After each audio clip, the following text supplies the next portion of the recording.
Greetings to all, welcome to Learn Math in Tamil. இன்னைக்கு நாம term 1 8th standard numbersல exercise number 1.2ல page number 18ல இருக்கக்கூடிய concept பார்க்க போறோம். என்ன concept இது?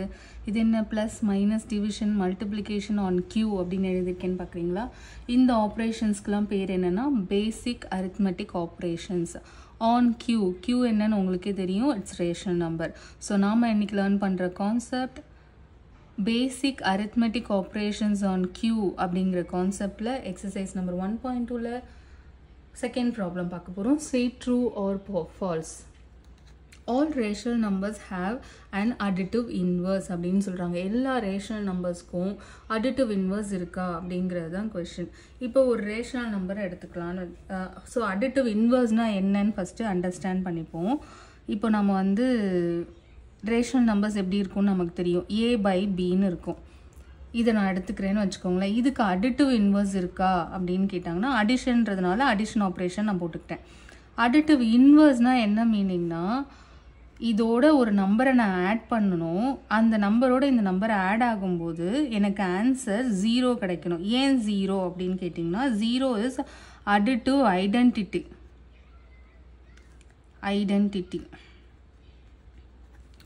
அடிட்டிவ் ஐடென்டிட்டினா என்ன நம்ம பார்த்துருந்தோம் இல்லையா, ஐடி கார்டு, அதுதான் ஞாபகம் வரணும்னு சொல்லியிருக்கேன்.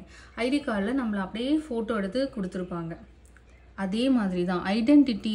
ஒரு நம்பர் வந்து ஐடென்டிட்டின்னு எப்போ சொல்லுவோன்னா, நம்ம எடுத்துக்கிட்ட நம்பரை அப்படியே நமக்கு திரும்ப கொடுக்கணும், எந்த மாடிஃபிகேஷனும் இல்லாமல். ஒரு ஃபோட்டோ காப்பி எடுத்த மாதிரி அப்படியே கொடுக்கணும். இப்போது உதாரணத்துக்கு ஒரு 3ன்னு ஒரு நம்பர் எடுத்துக்கோங்களேன். இதை எனக்கு அப்படியே அடிஷனில், ஏன்னா நம்ம அடிட்டிவ் ஐடென்டிட்டி அடிட்டிவ் இன்வர்ஸ்ன்னு தான் பேசுகிறோம், அதனால அடிஷன் சைன். இதோட ஒரு நம்பர் ஆட் ஆகும்போது எனக்கு அப்படியே 3 கொடுக்கணும். அது மாதிரி இருக்க ஒரே நம்பர் 0 தான். அதனால தான் அடிஷனை பொறுத்த வரைக்கும் 0 வந்து அடிட்டிவ் ஐடென்டிட்டி அப்படின்னு நம்ம சொல்கிறோம். ஓகே, இங்கே அடிட்டிவ் இன்வர்ஸ்னு வருது. ரேஷனல் நம்பர்ஸ் வேறு பேசுகிறோம். பாசிட்டிவாக இருந்தால் ஒன்றும் ப்ராப்ளம் இல்லை. நெகட்டிவ் நம்பர்ஸும் இங்கே இருக்குது. ஃபஸ்ட்டு நம்ம இதனுடைய இன்வர்ஸ் என்ன வரும்னு பார்க்கலாம். எப்போ வந்து a by b அப்படிங்கிறது இன்னொரு நம்பரோட சேரும்போது 0 கொடுக்கும் அப்படின்னா அதனுடைய நெகட்டிவ் ஃபார்ம். இதனால தான் ஜென்ரலாக என்ன சொல்லுவாங்கன்னா, அடிட்டிவ் இன்வர்ஸ் அப்படின்னாலே அந்த நம்பரோடைய ஆப்போசிட் இன்டீஜர் அப்படின்னு சொல்லிடுவாங்க. இன்டீஜர் ஒரு ஆப்போசிட் சைனில் இருக்கக்கூடிய நம்பர்னு சொல்லிடுவாங்க. இப்போ 3 எடுத்துக்கிட்டோன்னா அதனுடைய அடிட்டிவ் இன்வர்ஸ் வந்து -3. 4 எடுத்துக்கிட்டால் அதனுடைய அடிட்டிவ் இன்வர்ஸ் வந்து -4. அதே மாதிரி தான் ஃப்ராக்ஷன். இது நமக்கு வந்து ரேஷனல் நம்பர் இல்லையா. நீங்கள் 1/4 -1/4 எடுத்துக்கிட்டிங்கன்னா அதனுடைய அடிட்டிவ் இன்வர்ஸ் வந்து +1/4 அப்படின்னு சொல்லுவாங்க. ஏன்னா இந்த ரெண்டு நம்பரும் சேரும்போது தான் ஐடென்டிட்டியான 0 கிடைக்கும்.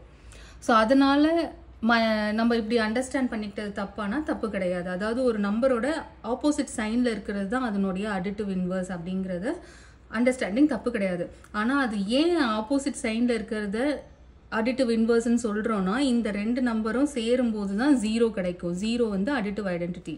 இந்த ரெண்டு நம்பரும் சேரும்போது ஐடென்டிட்டி கிடைக்கிறதுனால தான் அது ஒன்றுத்துக்கு ஒன்று இன்வர்ஸ் அப்படின்னு சொல்கிறோம். அந்த கான்செப்ட் நம்ம புரிஞ்சுக்கணும். அதுக்காக தான் நான் இதை எக்ஸ்பிளைன் பண்ணேன். ஏதாவது ஒரு நம்பர் எடுத்துக்கோங்க, அதோட என்ன நம்பர் சேரும்போது ஐடென்டிட்டியான 0 கிடைக்குதோ அது ரெண்டும் ஒன்றுத்துக்கு ஒன்று இன்வர்ஸ், அடிட்டிவ் இன்வர்ஸ் அப்படிங்கிறது தான் அர்த்தம். ஸோ இந்த மாதிரி ரேஷனல் நம்பர்ஸில் நம்ம எதை எடுத்துக்கிட்டாலும் அதுக்கு ஆப்போசிட்டான சைன் இருக்கக்கூடிய நம்பர் நமக்கு கிடைக்கும். அது ரெண்டத்தையும் நம்ம ஆட் பண்ணோன்னா 0 கிடைக்கும் அப்படிங்கிறது நமக்கு தெரியும். ஓகேங்களா. ஸோ பொதுவாகவே ரெண்டு நம்பரை ஆப்போசிட் சைனில் இருக்கக்கூடிய ரெண்டு நம்பரை ஆட் பண்ணாலே 0 வருங்கிறது தான் கான்செப்ட். ஸோ என்ன ரேஷனல் நம்பர் எடுத்தாலும் நம்பர் லைனில் அதுக்கு நேர் எதிரான ஒரு ஆப்போசிட் சைன் இருக்கக்கூடிய இன்னொரு நம்பர் நமக்கு கிடச்சிரும் நம்பர் லைனில். ஆனால் ஒரு நம்பர் தான் நமக்கு டவுட்டை க்ரியேட் பண்ணும், எதுன்னா 0.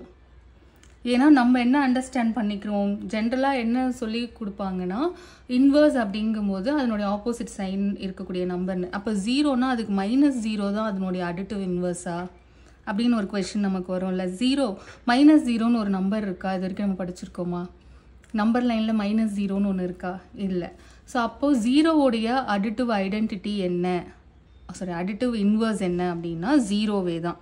ஏன்னா கான்செப்ட் என்னன்னா, எனக்கு 0வோட அடிட்டிவ் இன்வர்ஸ் வேணும்னா ஏதோ ஒரு நம்பர் இதோட சேரும்போது எனக்கு 0 கொடுத்தா போதும். அது என்ன சைனாக இருக்கு, சைனை பற்றி நமக்கு அடிட்டிவ் இன்வர்ஸில் எந்த கண்டிஷனும் அவங்க சொல்லலை. அடிட்டிவ் இன்வர்ஸில் இருக்கக்கூடிய ஒரே ஒரு கண்டிஷன், அந்த ரெண்டு நம்பரும் சேரும்போது 0 கொடுக்கணும், ஐடென்டிட்டி கொடுக்கணும். கொடுத்துச்சுனாலே அது வந்து அடிட்டிவ் இன்வர்ஸ் நம்ம சொல்லிடலாம். ஸோ 0வோட எது சேர்ந்தால் 0 கொடுக்கும், 0வோட 0 சேர்ந்தாலே 0 தான் கொடுக்க போகுது. அதனால் 0க்கு அடிட்டிவ் இன்வர்ஸ் 0வே தான். ஸோ எல்லா நம்பருக்கும் இருக்கும், 0க்கும் இருக்குது. So this is true. ஆமாம், எல்லா ரேஷனல் நம்பருக்கும் அடிட்டிவ் இன்வர்ஸ் அப்படிங்கிறது இருக்கும். ஓகே, இதை பார்ப்போம் நம்ம அடுத்து. Second subdivision, the rational number that are equal to their additive inverse are 0 and 1. இப்போ தான் பார்த்தோம் நம்ம. 0க்கு அடிட்டிவ் இன்வர்ஸ் 0வே தான், இப்போ தான் பார்த்தோம் நம்ம. 1க்கு அடிட்டிவ் இன்வர்ஸ் 1ஏ தானா அப்படின்னு நம்ம செக் பண்ணிடலாம். அதுவும் செக் பண்ணிட்டோம்னா இது வந்து ட்ரூவா ஃபால்ஸான்னு சொல்லிடலாம். 0க்கு அடிட்டிவ் இன்வர்ஸ் 0 தான் தெரியும். 1க்கு அடிட்டிவ் இன்வர்ஸ் என்னன்னு பார்ப்போம். அடிட்டிவ் இன்வர்ஸ்ன்னு சொன்னதுனால நான் 1 போட்டிருக்கேன். சாரி, அடிட்டிவ் இன்வர்ஸ்ன்னு சொன்னதுனால நான் ப்ளஸ் போட்டிருக்கேன். நம்ம அடிட்டிவ் இன்வர்ஸ்க்கு என்ன கண்டிஷன்? 1ஓட அடிட்டிவ் இன்வர்ஸ் வேணும்னா 1ஓட ஏதோ ஒரு நம்பர் சேரும்போது 0 கொடுக்கணும். 1ஓட எந்த நம்பர் ஆட் ஆகும்போது 0 கொடுக்கும்? -1 ஆட் ஆகும்போது தான் 0 கொடுக்கும். ஸோ 1ஓட அடிட்டிவ் இன்வர்ஸ் வந்து -1. ஆனால் இவங்க என்ன சொல்கிறாங்க, இது ரெண்டுத்துக்கும் அது தனக்கு தானே இன்வர்ஸ் அப்படின்னு சொல்கிறாங்க. 0க்கு 0வே இன்வர்ஸு, 1க்கு 1ஏ இன்வர்ஸு அப்படின்னு சொல்கிறாங்க, அடிட்டிவ் இன்வர்ஸ்ன்னு சொல்கிறாங்க. ஆனால் அப்படி கிடையாது. 1ஓட அடிட்டிவ் இன்வர்ஸ் என்னது? -1. அப்போ இந்த ஸ்டேட்மெண்ட் வந்து ஃபால்ஸ்.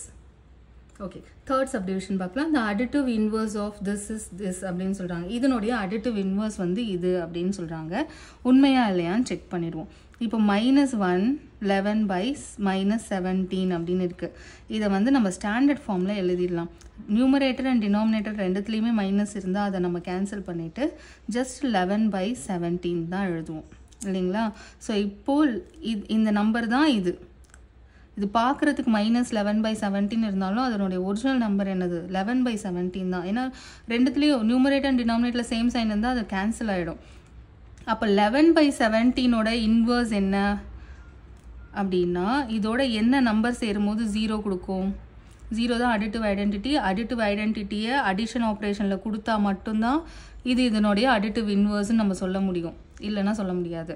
ஸோ என்ன நம்பர் அது? -11/17. ஓகேங்களா? ஒரே ஒரு மைனஸ் தான், ரெண்டுத்துக்குமே மைனஸ் இருந்தால் அது பாசிட்டிவ் நம்பர். இதனுடைய இன்வர்ஸ் வந்து இதுதான். சரி, ஓகே. ஸோ இது வந்து ஃபால்ஸ். ஏன்னா இவங்க வந்து இதுவே பாசிட்டிவ் தான். 11/17க்கு 11/17 எப்படி இன்வர்ஸாக இருக்க முடியும்? அதோட ஆப்போசிட் சைன் இருக்க நம்பர் சேரும்போது தான் அது வந்து 0வாக இருக்கும். இதை சிம்பிளிஃபை பண்ணாமலே கூட பார்க்கலாம் நம்ம. அவ்வளோத்துக்கு தேவையில்லை, இந்த அண்டர்ஸ்டாண்டிங்கே போதும்னு நினைக்கிறேன். இதோட விட்டுருவோம். டவுட் இருந்தால் சொல்லுங்கள், வேறு மாதிரியாக கூட எக்ஸ்பிளைன் பண்ண ட்ரை பண்ணுறோம்.